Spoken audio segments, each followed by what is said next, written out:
राजाधिराज श्री सद्गुरुनाथ महाराज की जय। तीर्थस्वरूप परमपूज्य श्री रामराय गोविंद केळकर तथा श्री दासराम महाराज यांच्या वचनांवर आधारित श्री दादांचेच अंतरंग सत्शिष्य ना गोखले यांनी लिहिलेल्या नित्य नवा दिस जागृतीचा या ग्रंथातील आज ऐकूया 27 जुलै या दिवशीचं चिंतन. ज्याला आत्मसाक्षात्कार झाला त्याला बाहेर काही पाहावंसं वाटत नाही. सत चित आनंद स्वरूप चैतन्याचा वैभवशाली आविष्कार आत्मरूपानं एकदा पाहिल्यानंतर निरनिराळ्या उपाधीद्वारा प्रगट झालेल्या आणि इंद्रियांच्या संयोगानं अनुभवाला येणाऱ्या बाह्य विषयाकडे कशाला लक्ष जाईल. जो अमृत प्यायला आहे त्याला साध्या खिरीची काय चव असणार. असं आत्मदर्शनाचं अद्भुत आहे. आत्मा सर्वांग सुंदर परिपूर्ण आणि ज्ञानरूपच असल्यानं त्याचं वैभव काही निराळच असणार हे निश्चित.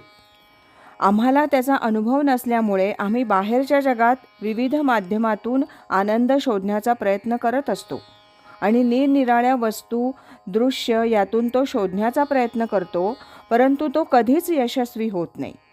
याचं कारण असं की तो उपाधीसहित आहे.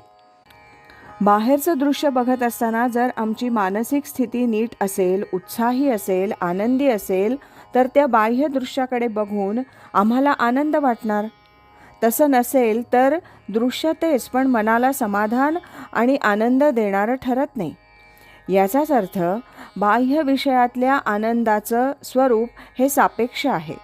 शिवाय ते दृश्य अनित्य असल्यानं त्यापासून मिळणारं समाधान आणि आनंद हेही अशाश्वत आणि अनित्य अत्यंत थोड्या काळापुरतं असणार हे उघड आहे. या उलट आत्मा असा आहे की तो नित्य आहे, काल आणि अवकाश यांच्या पलीकडे आहे आणि त्याच्या दर्शनानं मिळणारं सुख, लाभणारं समाधान आणि होणारा आनंद हे निरपेक्ष आहे आणि त्यामुळे अविनाशी आहे.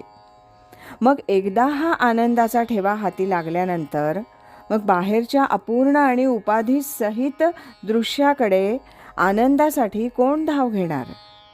ही आत्मानंदाची स्थिती कशी आहे. यस्मिन् स्थितेन दुःखेन गुरुणामी विचाल्यते. ही अवस्था अशी आहे की भयंकर मोठ्या दुःखाच्या किंवा आपत्तीच्या प्रसंगीसुद्धा या स्थितीपासून माणूस विचलित होत नाही.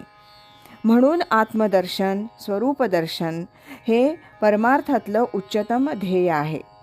सर्व धर्मा माझी धर्म स्वरूपी राहणे हा स्वधर्म. ही अवस्था अशीच गुरुकृपेनं प्राप्त होते आणि त्यासाठी नामसाधन हे सर्वोत्तम साधन आहे. राजाधिराज श्री सद्गुरुनाथ महाराज की जय.